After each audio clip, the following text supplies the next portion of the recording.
Hi, welcome back to Sweenor University. This week with exterior trim, we're gonna get right into the front detail of this model. This gable receives crown, so there's some framing that goes behind it, and also a block of trim that goes along this roof line that's gonna receive that crown. So today we're gonna learn the anatomy of this trim package.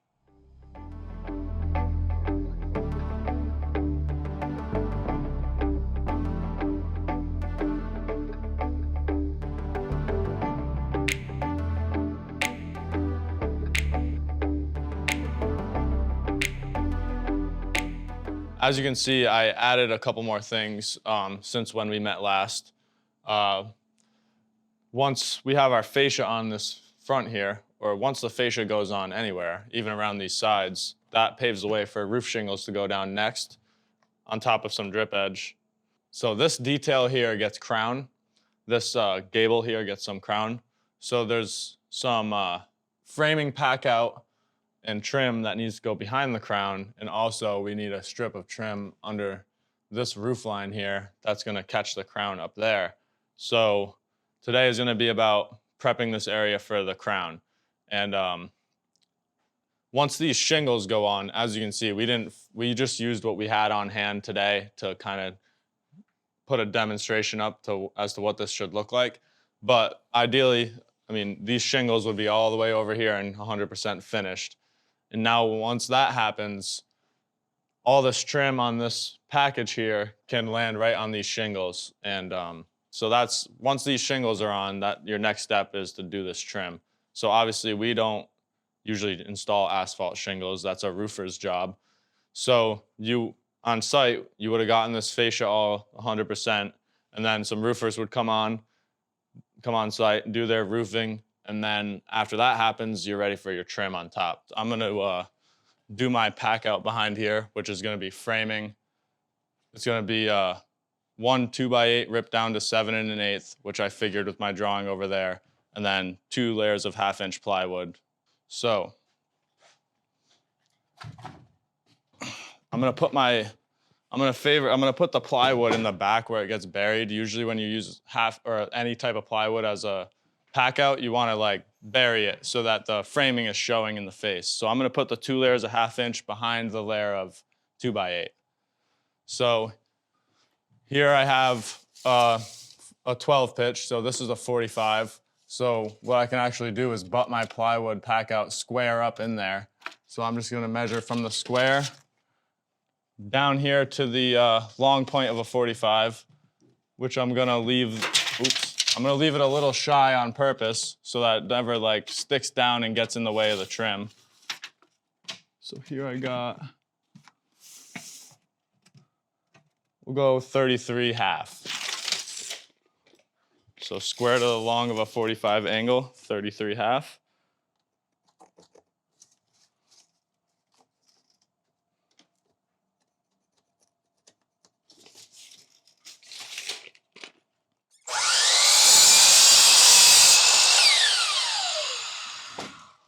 So as you can see, I can take this in here. This pack out can butt square up in there, and I left a little space here because this trim is gonna come down and just cover that whole void here. So I'm gonna screw this on with scorpions so that it can be taken apart later. But otherwise, you could use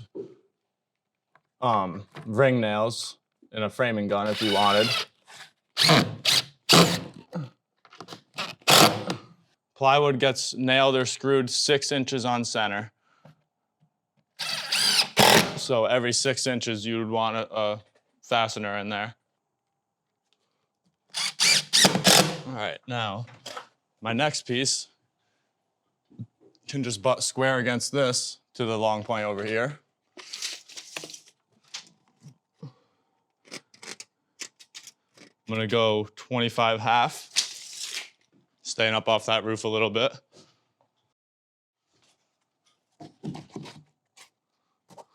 See how it's up off the roof a little bit? No issue, perfect.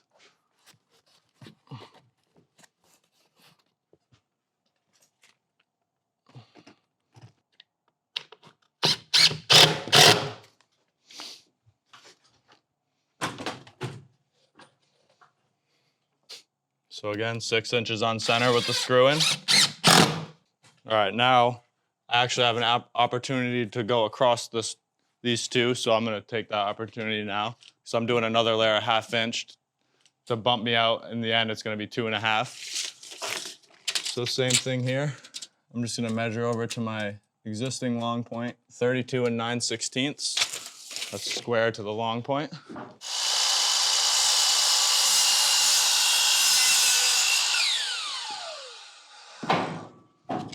So there it is. One more layer, 1/2 inch there.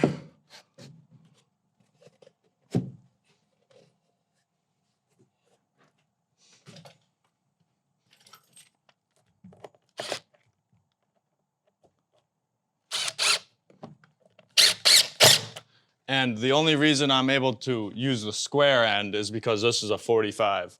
Now, if this wasn't a 12 pitch roof with 45-degree angles, you would have to figure the angle of the roof and cut.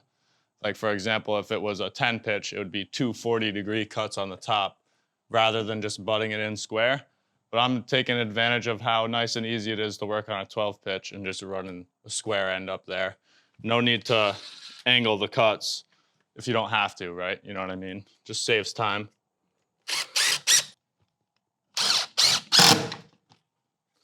All right, and one more piece of the 1/2 inch, and then we're gonna go for the 2x8. Same thing, I'm pulling to my existing long point, 26.5.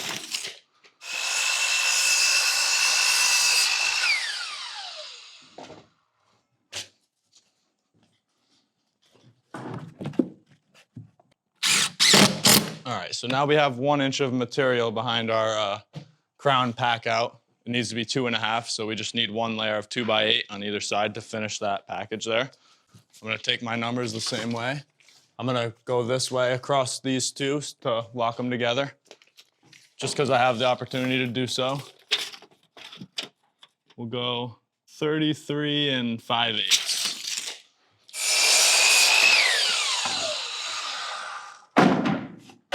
And this time I'm gonna use 3-inch screws to fasten the framing to the building. But you could also use 3-inch nails if you were shooting with a gun.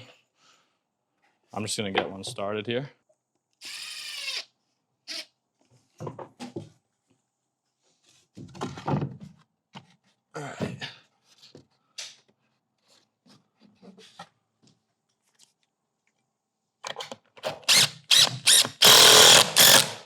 And with framing, when you're shooting it or using 3-inch screws, a series of screws every 16 inches is more than enough. Since I'm using screws, I'm only gonna put 2, but the rule of thumb, and also this is a model, so I don't want it to be too hard to take apart, but the rule of thumb with a 2x8 would be 4 nails, 2x6 is 3 nails, a 2x4 is 2 nails. So what I mean when I say that is 1, 2, 3. Like to screw a 2x8 properly, you would put 4 in a row. But especially with nails, you want to use that pattern. But with screws, generally, they're so strong, you can get away with using a little bit less screws, if you know what I mean. Like they grab so strong, you don't need as many of them. But you still want them spaced 16 inches apart. So I'm just gonna by eye go 16 inches.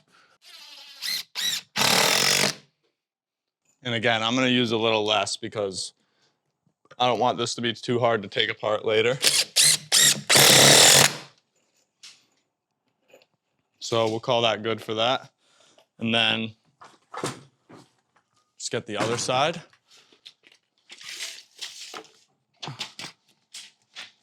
So got 25 7/16 for our last cut there.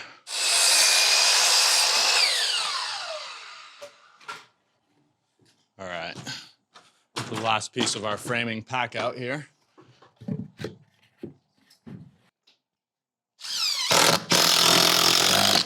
All right, so there's our framing pack out for the crown detail. Now what we need here is to cover this framing. We need a strip of trim on the underside of this, what we'll call a soffit, because this is basically a little mini soffit right here. and then this gets covered with a face piece. Right here, this is the side wall. This gets shingles, or siding rather. It could be clapboard, it could be cedar shingles, it could be whatever siding they want on the building. So what I'm gonna do with this soffit piece is I'm actually gonna leave 3/4 of a gap from the wall to my trim piece so that the siders can tuck their shingle tips up behind this piece of trim that I'm about to install, and it creates a nice seamless look when the siding meets this trim under here. It's gonna look nice and neat, you know what I mean? So I already know that this is gonna be 2.5. So what I'm gonna do, I'm gonna pull my number to see what it is, but I already know that it's 2.5. So I'm just gonna subtract 3/4 from that to give me my 3/4 gap. And we'll call that 2.5 minus 3/4 gives you 1 3/4. So I need to make another 1 3/4 inch rip. This time it's only going to be 3/4 stock versus 5/4, and that's what the plan tells me. So that's what I'm going to do. I'm going to lower my blade from it so it's not sticking up excessively, causing a hazard. I'm going to run this.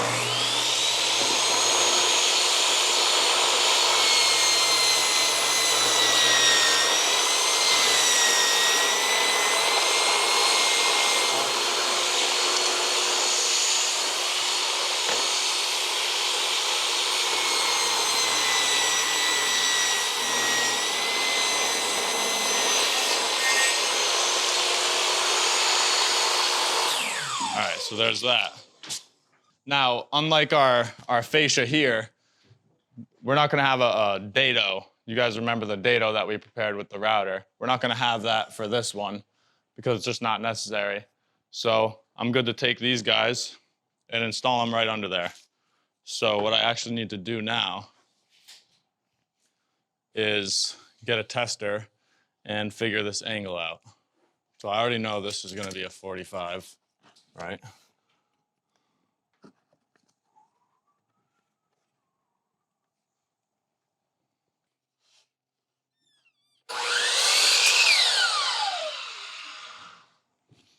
All right, let me see how that looks.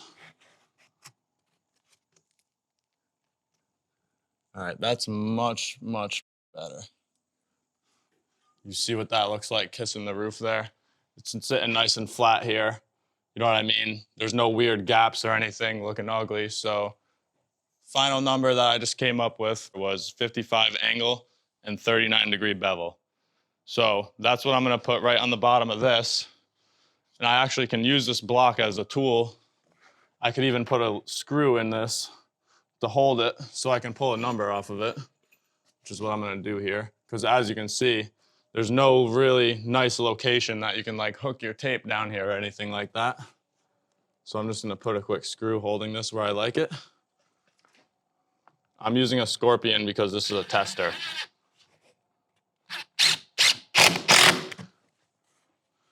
All right.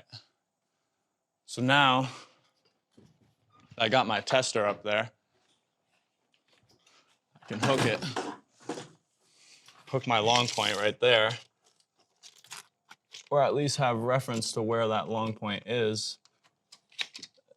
And I got, let's go 22 7/8 from this long point to the square.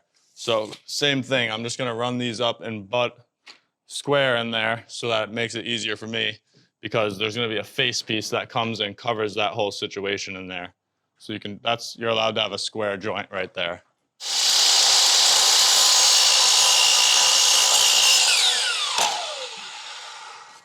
All right. All right, so now I have to take my tester off that I used.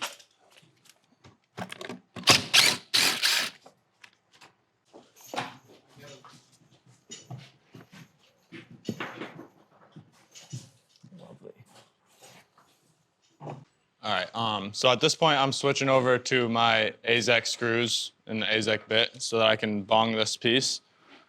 And we made a rip, so I made sure that my ripped edge is pointing in leaving my factory exposed. So now let me just start a quick screw. As you saw before, I put 1/2-inch plywood back here. Generally, you're not gonna ever really use 1/2-inch plywood as meat to screw into. Especially on like the butt of the plywood like that, the super weak screw, if you put it in there, basically it just blows the plywood apart. It doesn't really grab it. So I'm just gonna put 1 screw in this piece, and that's because it's so small of a rip. I'm just gonna put 1 screw up into that 2x8 frame packout that we put on, because that's my most solid point. You know, I'll be able to bung that screw up and we'll be good. It'll be nice and solid on there.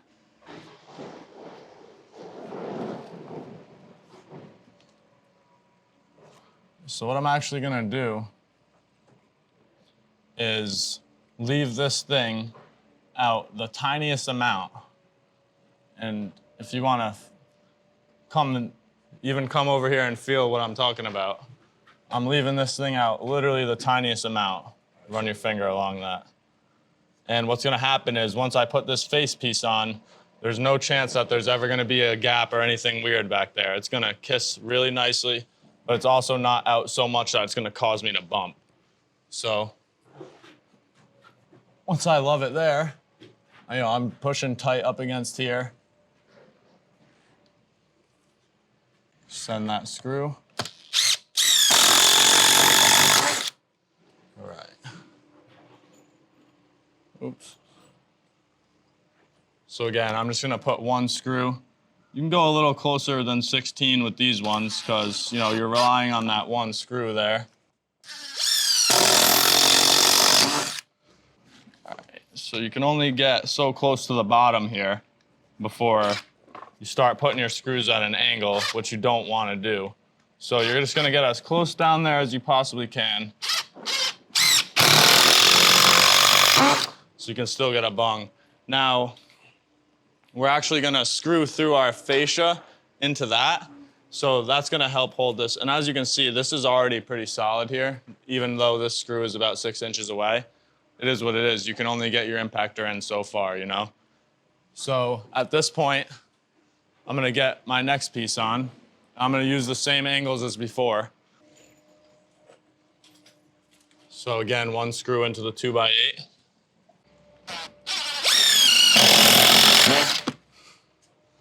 Getting as far down here as I can with a screw. Okay. If this was a whole run up a rake, then there would be a lot more screwing going on than that. So there's our soffit piece. And then our next piece is gonna be this fascia, which is gonna come down and land on the roof. So I'm gonna use the 45 and we're gonna test the bevel. I think the bevel should be actually a 45 on this one. All right, this is just gonna be a tester again, so I can test that angle. All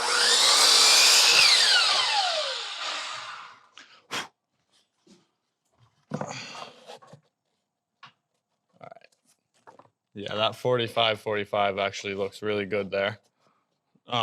What I wanna make sure is that my reveal underneath is good.